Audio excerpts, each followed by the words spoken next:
2월 25일 금요일 아침 기도에 오신 여러분을 환영합니다. 오늘 우리가 함께 나눌 말씀은 시편 78편 1절에서 11절 말씀입니다. 다 함께 말씀 읽도록 하겠습니다. 내 백성이여 내 율법을 들으며 내 입의 말에 귀를 기울일지어다. 내가 입을 열어 비유로 말하며 예로부터 감추어졌던 것을 드러내려 하니 이는 우리가 들어서 아는 바요 우리의 조상들이 우리에게 전한 바라. 우리가 이를 그들의 자손에게 숨기지 아니하고 여호와의 영예와 그의 능력과 그가 행하신 기이한 사적을 후대에 전하리로다. 여호와께서 증거를 야곱에게 세우시며 법도를 이스라엘에게 정하시고 우리의 조상들에게 명령하사 그들의 자손에게 알리라 하셨으니 이는 그들로 후대 곧 태어날 자손에게 이를 알게 하고 그들은 일어나 그들의 자손에게 일러서 그들로 그들의 소망을 하나님께 두며 하나님께서 행하신 일을 잊지 아니하고 오직 그의 계명을 지켜서 그들의 조상들 곧 완고하고 패역하여 그들의 마음이 정직하지 못하며 그 심령이 하나님께 충성하지 아니하는 세대와 같이 되지 아니하게 하려 하심이로다. 에브라임의 자손은 무기를 갖추며 활을 가졌으나 전쟁의 날에 물러갔도다. 그들이 하나님의 언약을 지키지 아니하고 그의 율법 준행을 거절하며 여호와께서 행하신 것과 그들에게 보이신 그의 기이한 일을 잊었도다. 아멘. 시인은 이스라엘 백성들을 향해 자신의 교훈과 가르침을 듣고 귀를 기울이라 말합니다. 이어지는 2절에서 시인은 예로부터 감추어졌던 그 교훈과 가르침을 비유로 말할 것이라고 말하는데요. 이어지는 3절과 4절은 앞선 1, 2절과는 달리 시인이 자기 스스로를 나에서 우리로 바꾸어 말합니다. 3절입니다. 이는 우리가 들어서 아는 바요 우리의 조상들이 우리에게 전한 바니라. 시인이 지금 자신이 들려주는 교훈과 가르침이 그들의 조상들로부터 전해 들은 것이라 말합니다.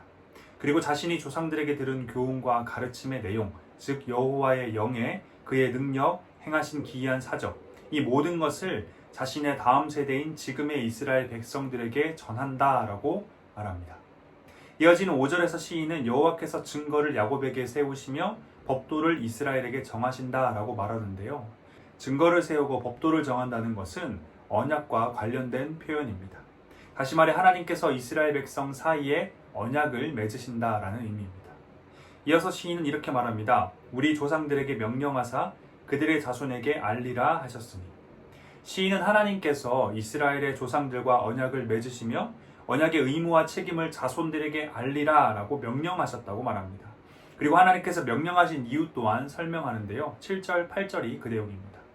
그들로 그들의 소망을 하나님께 두며 하나님께서 행하신 일을 잊지 아니하고 오직 그의 계명을 지켜서 그들의 조상들 곧 완고하고 패역하여 그들의 마음이 정직하지 못하며 그 심령이 하나님께 충성하지 아니하는 세대와 같이 되지 아니하게 하려 하심이로다. 하나님께서는 이스라엘 백성 가운데 이전 세대가 다음 세대에게 언약의 의무와 책임을 알려주라 명령하십니다. 그리고 그것을 통해 이스라엘 백성의 다음 세대가 하나님께 소망을 두고 하나님께서 행하신 일을 잊지 않고 오직 하나님의 계명만을 지키길, 이전 세대처럼 완고하고 패역하여 마음이 정직하지 못한 자, 심령이 하나님께 충성하지 않는 자가 되지 않길 원하셨습니다. 이어서 시인은 이스라엘 지파 중 에브라임 지파 이야기를 언급합니다. 9절인데요. 에브라임 자손은 무기를 갖추며 활을 가졌으나 전쟁의 날에 물러갔도다. 무기를 갖추며 활을 가졌다라는 표현의 원어를 살펴보면 그 의미는 에브라임 지파가 최고의 군수들이었다라는 의미를 담고 있습니다. 시인은 에브라임 지파가 최고의 군수였지만 그들이 전쟁의 날에 물러갔다. 다시 말해 전쟁에서 패배해서 도망갔다라고 말합니다. 성경에서는 에브라임 지파가 패배하고 도망가는 기록이 없습니다. 그래서 많은 신학자들이 에브라임 지파가 패배하고 도망가는 그 전쟁이 무엇인지 많은 의견들을 내놓고 있는데요. 그런데 우리가 주목해야 하는 것은 에브라임이 언제 누구와 전쟁을 했느냐가 아닙니다. 시인이 언약의 이야기, 이전 세대가 다음 세대에게 언약의 의무와 책임을 알려줘야 한다는 이야기를 하다가 갑자기 에브라임 지파 이야기를 꺼낸 것은 하나의 예를 보여주기 위함이었습니다. 에브라임 지파는 이스라엘을 대표하는 지파입니다. 그리고 이스라엘의 대표로 할 수 있는 에브라임 지파는 하나님과 이스라엘 백성 사이의 언약의 의무와 책임을 다하지 않았습니다. 뿐만 아니라 당연하게도 언약의 의무와 책임을 그들의 다음 세대에 전하지도 않았습니다. 10절 11절입니다. 그들이 하나님의 언약을 지키지 아니하고 그의 율법 준행을 거절하며 여호와께서 행하신 것과 그들에게 보이신 그의 기이한 일을 잊었도다. 그 결과 에브라임 지파는 최고의 공수들이 있었음에도 불구하고, 다시 말해 강력한 군사력을 가지고 있었음에도 불구하고 전쟁에서 패배하고 도망갔습니다. 하나님의 징벌을 받은 것이죠. 시인이 에브라임 지파 이야기를 꺼낸 것은 이스라엘 백성들에게 다시 한 번 더 하나님의 언약의 의무와 책임을 가르치며 동시에 하나님께 불순종한 대표적 지파를 보여주는 것을 통해 경고하기 위함이었습니다. 오늘 본문 시편 78편 1절에서 11절에서 시인은 이전 세대의 잘못을 보여주며 경고하고 있습니다. 그리고 이스라엘의 다음 세대들은 이전 세대를 반면교사 삼아 최선을 다해 하나님의 언약을 기억하고 지키며 또 그 언약을 다음 세대에게 전하라 라고 말하고 있습니다. 저는 오늘 본문을 묵상하고 연구하면서 7절에 있다라는 동사에 주목하게 됐는데요. 이 있다라는 동사의 원어의 의미를 살펴보면 이것은 기억력이 약해져서 잊어버린 것을 의미하는 게 아닙니다. 이 동사는 의도적으로 무시하는 것을 의미합니다. 이게 어떤 의미일까요? 정리해 본다면 7절에서 하나님께서 행하신 일을 잊는다라는 의미는 하나님께서 행하신 일을 의도적으로 무시한다라는 것입니다. 시인이 이스라엘의 다음 세대에게 경계하라고 말하는 건 결국 하나님께서 행하신 일을 의도적으로 무시하는 그것을 경계하라는 것입니다. 기억력이 약해져서 어쩔 수 없이 잊혀지게 되는 것이 아니라 의도적으로 무시하는 그것을 경계하라는 것이죠. 그리고 7절에 있다라는 동사는 11절에서도 동일하게 사용되는데요. 11절입니다. 여호와께서 행하신 것과 그들에게 보이신 그의 기이한 일을 잊었도다. 이스라엘의 대표인 에브라임 지파는 여호와께서 행하신 것과 그들에게 보이신 그의 기이한 일을 의도적으로 무시했습니다. 그래서 그들은 하나님께 징벌을 받아 강력한 군사력을 가졌음에도 불구하고 전쟁에서 패배했고 도망쳤으며 하나님께 불순종한 대표적 지파로 언급되었습니다. 이따에 관한 이 내용을 기억하면서 오늘 본문 속 이스라엘의 이전 세대의 잘못된 모습에 대한 시인의 설명을 다시 한번 보면 하나의 공통점을 발견할 수 있습니다. 먼저 8절입니다. 그들의 조상들 곧 완고하고 패역하여 그들의 마음이 정직하지 못하며 그 심령이 하나님께 충성하지 아니하는 세대와 같이 되지 아니하게 하려 하심이로다. 공통점을 발견하셨나요? 에브라임에 관한 이야기에서는 그 공통점을 조금 더 명확하게 발견할 수 있습니다. 10절 11절입니다. 그들이 하나님의 언약을 지키지 아니하고 그의 율법 준행을 거절하며 여호와께서 행하신 것과 그들에게 보이신 그의 기이한 일을 잊었도다. 시인은 이스라엘의 이전 세대를 바라보면서 그들이 하나님의 언약의 의무와 책임을 다하지 못한 것이 아니라 다하지 않은 것이라 말합니다. 언약을 지키지 못한 것이 아니라 지키지 아니한 것이다. 율법 준행을 못한 것이 아니라 준행하기를 거절한 것이다. 그가 행하신 일을 잊은 것이 아니라 의도적으로 무시한 것이다 라는 것입니다. 성도 여러분, 이스라엘의 이전 세대를 향한 시인의 관점은 결국 그들을 향한 하나님의 관점이라고 할 수 있습니다. 오늘 본문 5절과 7절에 따르면 하나님께서는 그들에게 명령하셨습니다. 할 수 있으면 하고 못하겠으면 말라가 아니라 명령을 하신 겁니다. 최선을 다해 하나님께 소망을 두고 하나님께서 행하신 일을 기억하며 하나님의 계명을 지켜라. 그리고 이것을 다음 세대에게 전하라 명령하신 겁니다. 그런데 이스라엘 백성들은 놀랍게도 그 명령을 적극적으로 거부했습니다. 어쩌면 오늘 본문 속 에브라임 지파를 비롯한 이스라엘의 이전 세대들은 하나님께서 행하신 일을 의도적으로 무시한 게 아니라 기억하지 못한 것이다.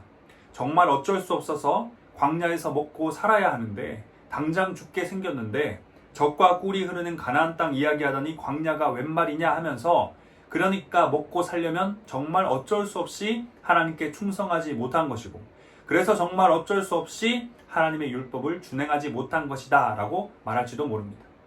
하지만 하나님께서는 에브라임 지파와 이스라엘의 이전 세대를 바라보시며 못한 것이 아니라 안 한 것이라 말씀하고 계십니다. 사랑하는 대학교의 성도 여러분, 우리도 삶을 살아가다 보면 오늘 본문 속 이스라엘 백성들과 같이 하나님 앞에서 어쩔 수 없었다, 안 한 것이 아니라 못한 것이다 라고 말하는 경우가 있습니다. 어떻게 하나님의 말씀을 다 지키며 사냐? 먹고 살려면 어쩔 수 없다. 요즘 같은 때에는 정말 어쩔 수 없다. 다음에 상황이 좀 더 나아지면 그때 가서 하면 되지. 지금은 못한다. 우리 삶이 얼마나 다사다난한지, 하루하루 삶을 살아가는 것이 얼마나 힘겨운지, 어쩔 수 없다고 말할 수밖에 없는 수많은 다양한 상황들이 우리 삶에 가득합니다. 하루하루 먹는 것, 입는 것, 마시는 것, 다시 말해 생존을 위해 치열한 삶을 살아야만 하는 오늘 본문 속 이스라엘 백성들의 광야의 삶처럼 우리의 현실의 큰 장애물들은 끊임없이 우리를 가로막고 있습니다. 그래서 우리도 모르게 입에서 하나님의 언약이 뭔지, 하나님의 뜻이 뭔지 알지만 먹고 살려면 어쩔 수 없다. 이건 할 수 없다. 못하는 거다 라고 말하곤 합니다. 그런데 오늘 본문을 통해 알 수 있는 것은 우리가 어쩔 수 없었다 말하고 할 수 없다 말하지만 하나님께서는 못하는 것이 아니라 안 하는 것이다. 잊어버린 것이 아니라 의도적으로 무시하는 것이다 라고 말씀하고 계시다는 겁니다. 이런 하나님의 태도를 보고 누군가는 하나님이 너무 야속하시다 말할지도 모릅니다. 그런데 어쩔 수 없다라는 이 말을 조금만 더 깊이 들여다보면 그 생각이 바뀝니다. 먹고 살기 위해 어쩔 수 없이 하나님의 말씀에 순종하지 못했다라는 말의 의미는 먹고 사는 문제가 하나님의 말씀에 순종하는 것보다 중요하다는 것이며 그 문제는 나의 능력, 나의 힘으로는 어찌할 수 없다라는 것입니다. 그리고 심지어는 하나님도 그 문제를 어찌할 수 없다라는 의미를 포함합니다. 말 그대로 세상 그 무엇보다 하나님보다 중요한 문제고 그 문제는 나도 어찌할 수 없고 하나님도 어찌할 수 없는 문제이기 때문에 하나님의 뜻, 생각 알지만 그건 잠시 더 접어두고 그 문제를 해결하는 것이 더 중요하다라는 것입니다. 먹고 살려고 보니 정말 어쩔 수 없다. 우리는 왜 자꾸 사소한 것은 믿음을 가지고 하나님께 잘 맡기면서 먹고 사는 문제와 같은 크고 중요한 문제, 내 인생 전체가 걸린 우리 가족 모두에게 영향을 주는 그런 문제에 있어서는 하나님에 대한 믿음을 왜 가지지 못하는 것일까요? 도대체 하나님이 어찌할 수 없는 문제는 어떤 문제일까요? 내가 어찌할 수 없다는 것을 알았다면 오히려 하나님 앞에 더 가져가야만 하는 문제가 아닐까요? 주의를 구별하여 하나님께 거룩하게 드려라. 네, 맞는 말씀입니다. 그런데 먹고 살아야 하는데요, 어쩔 수 없지 않습니까? 사랑하는 대학교의 성도 여러분, 오늘 본문 속 시인이 말하는 기억하고 지키며 전하라, 이 말하는 하나님의 그 언약, 그 약속은 어떤 약속일까요? 사단의 종되어 사망 가운데 있던 이스라엘 백성들을 애굽 땅에서 구원해내어 광야와 같은 인생길을 지나 약속의 땅 가나안 하나님의 나라로 들여보내시겠다, 바로 이건 아닙니까? 두려워하지 말고 강하고 담대하라. 언제나 너와 함께 하겠다. 너의 발에 등이 되고 길에 빛이 되어주며 내 인생의 목자가 되어주겠다. 바로 이것이 우리를 향한 하나님의 약속입니다. 그런데 우리는 왜 먹고 사는 문제를 하나님 앞으로 가져가지 않고 나도 어쩔 수 없고 심지어 하나님도 어쩔 수 없다 말하며 하나님을 모르는 세상의 사람들을 쫓아 세상의 방법으로 그 문제를 해결하라 하는 것일까요? 우리를 향해 못하는 것이 아니라 안 한 것이다. 잊어버린 것이 아니라 의도적으로 무시하는 것이다 말씀하시는 하나님이 야속한 것이 아니라 오히려 하나님께 온전한 믿음을 드리지 못하고 그분 앞에 인생의 가장 큰 문제를 가져가지 못하는 우리를 보시며 하나님께서 야속하다 생각하실 것입니다. 오늘 본문에서 시인이 이스라엘의 이전 세대들의 잘못을 지적하는 것에 있어서 유난히 강조하는 것이 있습니다. 그것은 7절과 11절에서 반복적으로 등장하는 것인데요. 바로 여호와께서 행하신 것, 그들에게 보이신 기이한 일을 의도적으로 무시한 것입니다. 시인은 이스라엘의 이전 세대들이 여호와께서 행하신 것, 그들에게 보이신 기이한 일을 의도적으로 무시한 것을 반복적으로 지적하고 있습니다. 그렇다면 하나님께서 행하신 것, 그들에게 보이신 기이한 일이 무엇인가요? 초강대국이었던 애굽에서 그들을 구원하신 것, 홍해바다를 갈라 애굽 군대로부터 도망치게 하신 것, 구름기둥과 불기둥으로 그들을 보호하시고 인도하신 것, 반석을 깨트려 물을 먹게 하신 것, 하나님께서 행하시고 그들에게 보이신 기이한 일들은 어느 것 하나 빠짐없이 그들의 생존, 다시 말해 그들의 먹고 사는 문제를 해결하기 위한 것이었습니다. 하나님께서는 이스라엘 백성의 생존의 문제를 무시하시고 그 외에 다른 무언가를 위해 행동하지 않으셨습니다. 오히려 하나님께서는 자신이 그의 백성들의 먹고 사는 문제, 그들의 생존의 문제를 해결해 주셨고 또한 그 행하신 놀라운 일을 기억하라 명령하셨습니다. 어쩌면 우리는 오늘 본문 속 이스라엘 백성들과 같이 우리의 먹고 사는 문제, 광야와 같은 세상에서의 생존의 문제를 위해 지금도 역사하고 계시는 그 하나님을 의도적으로 무시하고 있었던 것일지도 모릅니다. 성도 여러분, 하나님은 교회 안에서만 역사하시는 분이 아닙니다. 우리의 인생의 작고 사소한 문제들만을 다루시는 분이 아닙니다. 우리의 하나님은 세상 그 누구도 해결하지 못한 죄의 문제를 해결하신 분이며 우리에게 생명을 주시고 하나님의 나라를 약속하신 분이십니다. 약속의 땅 가나안, 하나님의 나라로 들여보내주겠다 약속하신 하나님께서는 광야에서 그의 백성들을 굶어 죽이지 않으실 것입니다. 비록 우리의 인생이 광야와 같고 눈물 골짜기와 같지만 하나님께서는 우리를 지키시고 인도하신다 약속하셨습니다. 이제는 하나님 앞에 어쩔 수 없다는 말, 안 한 것이 아니라 못한 것이라는 말을 멈추고 더욱 하나님의 뜻에 순종하며 믿음으로 우리의 인생의 중요한 그 문제, 먹고 사는 문제를 하나님께 맡길 수 있길 원합니다. 먹고 살기 위해서 어쩔 수 없다 하며 선택한 그것, 성경 대신, 기도 대신, 예배 대신 선택한 그것이 정말 먹고 사는 문제를 해결해 줄 수 있을까요? 어쩔 수 없어서 하나님의 언약을 지키지 않고 율법 준행을 거절했던, 여호와께서 행하신 일을 의도적으로 무시했던 에브라임 지파는 강력한 군사가 있었음에도 불구하고 전쟁에서 패하고 말았습니다. 세상은 먹고 살기 위해선 하나님이 아닌 세상의 다른 무언가를 선택하라 말하지만 하나님은 하나님을 선택하라, 나를 기억하며 나의 말씀에 순종하라 말씀하십니다. 사랑하는 대학교의 성도 여러분, 우리는 어쩔 수 없지만 하나님은 어쩔 수 있습니다. 그것도 아주 멋지고 아름답고 충만하게 만들어 가십니다. 그렇기에 이제 우리 모두 더욱 힘써 하나님의 명령에 순종하길 원합니다. 믿음으로 하나님께 우리의 인생을 맡기길 원합니다. 오늘 본문에서 하나님께서는 이스라엘 백성들에게 명령하십니다. 하나님께 소망을 두라, 하나님께서 행하신 것을 기억하라, 하나님의 말씀을 지켜라. 그리고 이 모든 것을 다음 세대에 전하라. 이 명령에 순종할 때 우리의 인생에 어쩔 수 없다 말하는 그 모든 문제 또한 해결될 것입니다. 우리는 어쩔 수 없지만 하나님은 어쩔 수 있습니다. 하나님의 명령에 순종하며 믿음으로 모든 것을 맡겨드립시다. 다 함께 기도하겠습니다. 우리의 창조자, 구원자 되신 하나님, 주님의 이름을 찬양합니다. 오늘도 어김없이 우리에게 새 생명 주심에 감사드립니다. 사랑하는 하나님, 우리의 삶은 광야와 같고 눈물 골짜기와 같습니다. 날마다 마주하는 현실의 어려움들은 올려다보기 힘들 만큼 높고 거대하기만 합니다.